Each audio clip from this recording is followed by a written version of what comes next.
YouTube family, what's good with you? It's your boy 2A in LA, and as always, fam, anything I say in this episode, prior episodes, and future episodes is just my personal opinion. Don't take it as fact. Don't take it as law. Always do your own homework and come up with your own conclusions. Right about now, family, I should go ahead and tap that like button for your boy. If you're new to the channel, I want to say welcome. Come on in. You can join the congregation by smashing that subscribe button and requesting all post notifications. And if you are an existing supporter of this channel, fam, I appreciate you more than you can possibly imagine. You are the reason this channel is anything.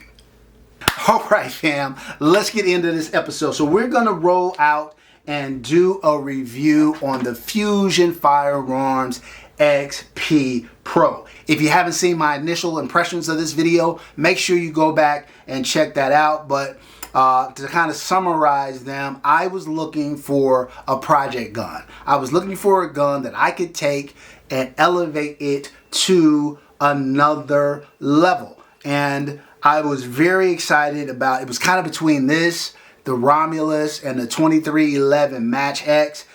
Between the first project gun I was going to take on and this gun came my way. I had the opportunity to meet the owner, great guy, family run business based out of Florida. And so when I got my hands on one, had to jump on it. Now, I'm doing a review now, and then shortly after I finish this review, this gun is going off to Skip's Guns so that he can work his magic on it. You know, Skip and I have collaborated on multiple occasions, every time with a lot of success. So I'm looking forward for Skip to get his hands on this gun. And once it gets back, we will do a re-review given the upgrades to the firearm. But for now, why don't we start the review on the out-of-the-box Fusion Firearms XP Pro. All right, fam, first up, fit and finish. Look, fam, I think they did a solid job. This is an all-metal gun, which you don't really see at the budget level. I'd say the fitment is pretty tight. There's a little wiggle there, but not bad at all. In terms of kind of slide to frame fit, in terms of the barrel lockup, it's very relative to barrel fitment. I think that's really well done as well. The grip to frame fit is solid. Yeah, does it have the same kind of tolerances that an Atlas has or something like that? No.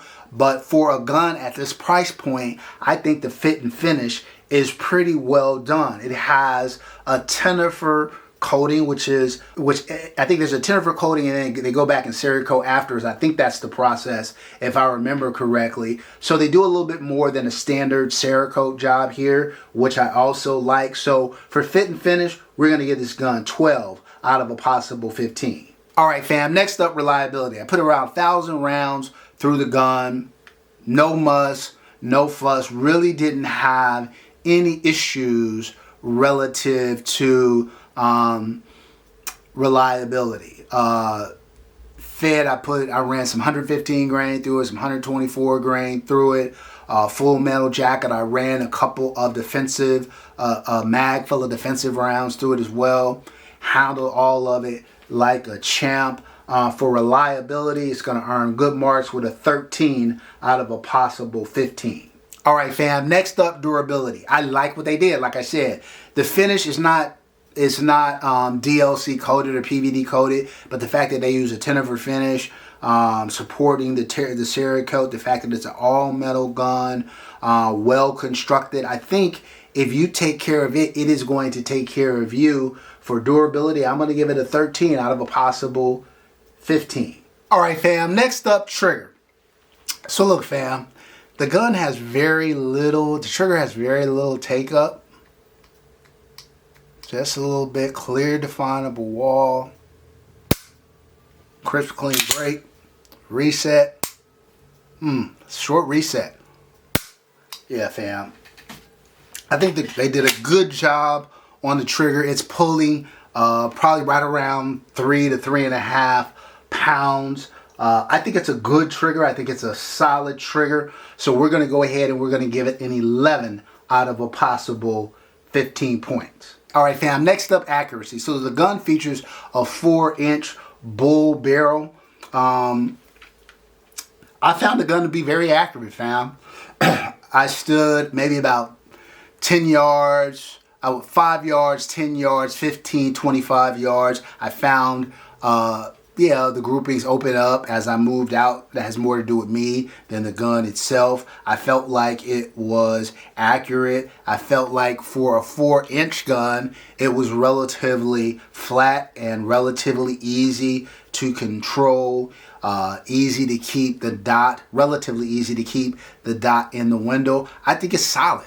Solid for accuracy. We're going to go ahead for accuracy and give it 7 out of a possible 10 points. All right, fam. Next up, ergonomics. How does a gun feel in the hand? I can tell you that the grip itself feels good. The grip angle feels good, despite the fact that this is not a typical 2011 grip angle because it runs off of Glock magazines.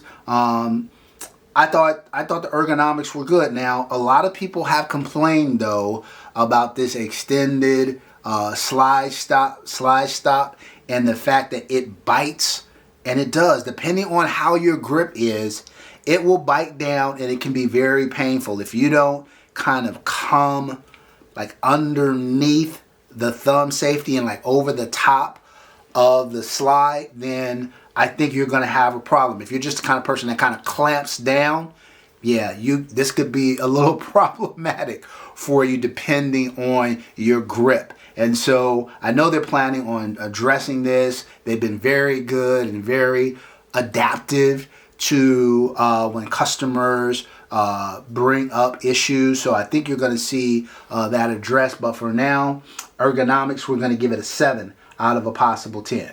All right, fam, these next two categories we're going to lump together: aftermarket support as well as maintenance and upkeep. So again, assembles kind of like, breaks down kind of like a 2011, easy, relatively easy to take apart. Does not have a toolless guide rod, so that's a little mark against it. The good thing is it takes Glock mag, so from that perspective, you've got a lot of aftermarket support from a magazine perspective. You just need to make sure, all magazines are not made equal. All Glock magazines are not made equal, so you want to make sure you get some that are reliable with the firearm if you're using the ones other than the ones that came with the firearm. Aftermarket support for 2011 is going like hotcakes. I told you I'm going to be sending this gun out to Skip's Guns to have some little razzmatazz done to it. But solid in both categories. Look, aftermarket support 4 out of 5. Maintenance and upkeep 4 out of a possible 5.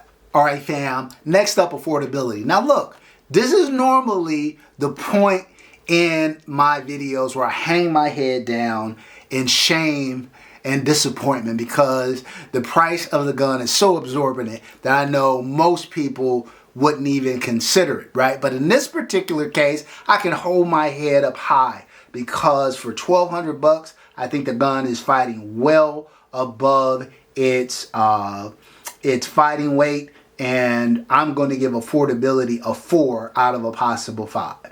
All right, fam. Next up is flex points. So look, fam, part of flex is, yes, how the gun looks, how the gun runs, but also, the rarity of the firearm, the uniqueness of the firearm. I think at this price point, the market is going to be flooded with these, as many as you can get because of the value. And so I think it's an attractive gun. I think it's a nice gun. Once Skip does what he does to it, I think it's going to elevate. But for right now, flex, you get a 2 out of a possible 5.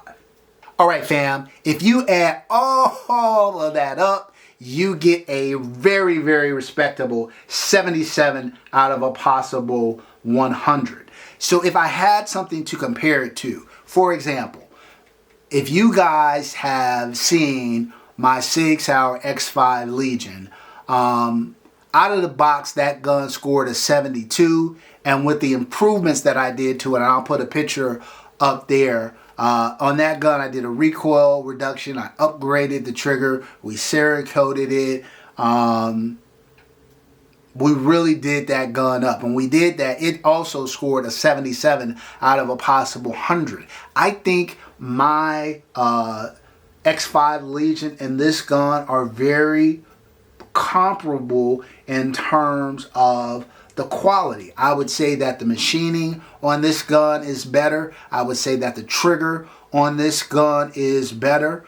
And keep in mind, that was my X5 Legion after I'd already vastly improved it. That wasn't it. Out of the box, that gun only scored a 72. So for this gun to be at a 77, I think is pretty high praise for a $1,200 budget 2011. Now, once Skips gets a hold to it, we'll see how far his improvements can elevate it. I know that we'll elevate it. I just don't know by how much. But look, fam, 77 out of a possible 100 for the Fusion Firearms XP Pro.